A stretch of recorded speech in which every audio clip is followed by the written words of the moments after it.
Note that a wagonMatthew DeBordBI The V90 is an excellent alternative to an SUV. It comes with a high price tag, but for the most part, it's worth it. A test drive could make a wagon lover out of even the most committed wagon hater. Americans hate station wagons. Well, most Americans. The one who don't hate them love station wagons and have traditionally loved Volvo station wagons very, very much. For those consumers who don't want the large SUV, and don't worry, Volvo has plenty of those. The Swedish automaker, now owned by China's Geely, has the V90. We spent a week in what was once prime station wagon country, the New Jersey suburbs, but is now SUV central. Volvo loaned us a well-equipped, $64,640 optioned up from $55,000 V90 cross-country T6 with all-wheel drive. Did it live up to its lofty wagony reputation? Read on. View as one-page slides. Matthew DeBordBI. It doesn't go quite as far as Tesla in consolidating nearly all vehicle function in a single, large, central touch screen. But the screen is the closest thing any other automaker has to a tablet in the dashboard, right down to a home button that can return the user to the base interface. It handles Apple CarPlay and Android Auto well, and for the most part, the screen is responsive.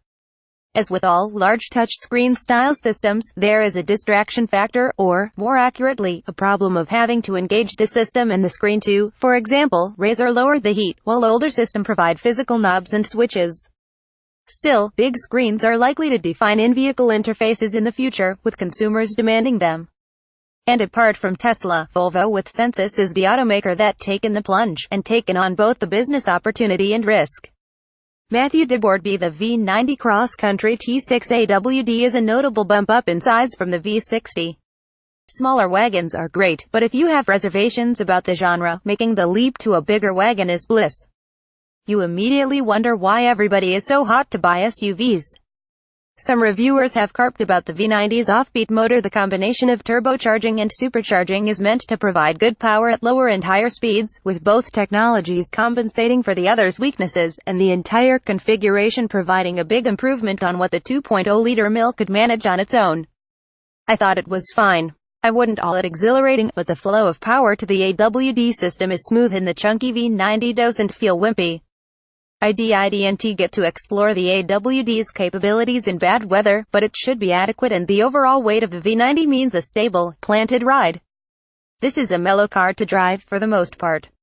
Volvo has edged it away from sporty, saving that sensibility for its Polestar performance wagons. The V90 I sampled is optimized for suburban family duty, hauling kids and pets and gear. The appealing cargo capacity means that big shops and home improvement runs are also in the picture. Add a pop-up camper using the tow hitch and you can hit the great outdoors with a family of 4. Volvo wagons are supposed to split the difference between Bill mass-market hauler and the snazzier stuff sold by the Germans. If anything, with a pretty suave interior, the Geely-era Volvo is aiming to lux matter up to a degree heretofore unseen at the Swedish brand. We've experienced this lovely Sino-Scandinavian undertaking on numerous vehicles, and it's working. No other cars in various segments feel quite like Volvo's, especially inside. I looked forward every day to driving the V90. I owned a Volvo V40 wagon a number of years back, so I'm kind of a sweet spot customer for wagoneering. I definitely don't hate these cars, but I can also see that with 2 or 3 kids over the age of 10, you're going to have to get the larger V90 wagon if you decide against an SUV. I'm going to call the V90 my favorite current Volvo. If I were in need of a luxury wagon, it would be my first stop. Even if you don't think a wagon is your speed, the V90 is well worth a look. If only to see how the other 5%, the wagonistas, lives.